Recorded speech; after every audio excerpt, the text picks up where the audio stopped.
time has been especially gratifying because you're all so young and because you care, because you have good hearts, because deep down you carry within you the roots of your parents and your grandparents. Only optimists can change history. And I think tonight the challenge will be, can NAAP change history by creating for the very first time an Arab-American presence in Hollywood? And I gave my first paper on the TV Arab here in New York City.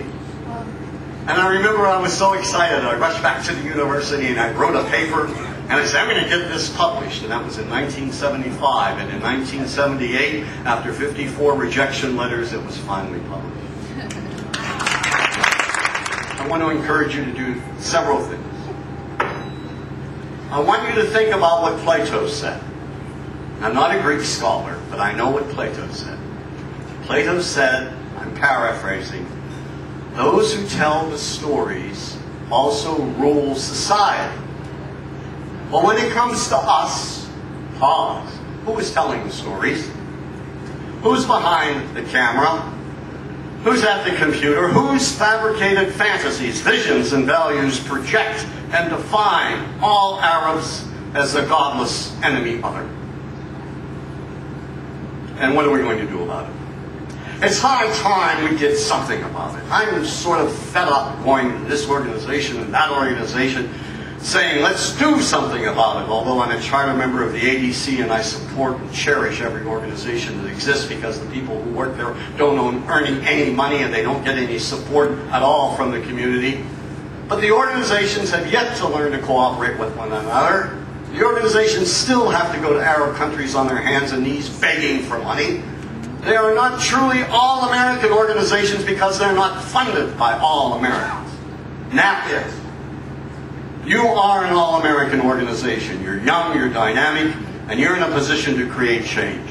There's another show called The Unit, where an African-American, the new theme in Hollywood is an African-American man and a white woman killing Arabs. You see it in The Siege, you see it in a movie like The Kingdom, you see it in a TV show like The Unit. We're killing Arabs. It's like going to an amusement park. And we sit there and we watch this and we say, gee, isn't that terrible? But we knew nothing about it. We don't contact the producers. We don't meet with the writers. We just say, gee, aren't they terrible, those people? Well, we have to make our voices heard. And if we don't make our voices heard, whose voices do we want to hear?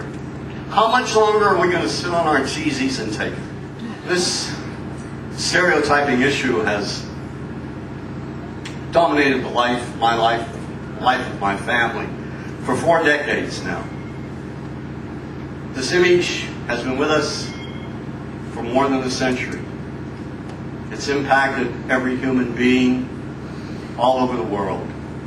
Children, grandchildren, parents, grandparents. Everyone has been touched by these images. The movie Arab is the comic book Arab, is the news Arab, is the editorial cartoon Arab. They are images of sameness. Can you imagine what would happen if we humanized Arabs? If we, Mr. Ambassador, as you talked about today, all of a sudden showed the suffering of Palestinians.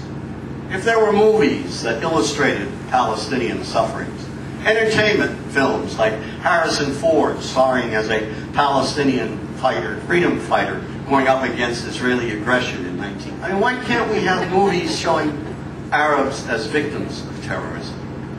Because if we do, ladies and gentlemen, think about it. If we humanize Arabs, maybe we'll change our policy. If they become human beings, then all of a sudden we have to re-examine our policy because public opinion begins to change.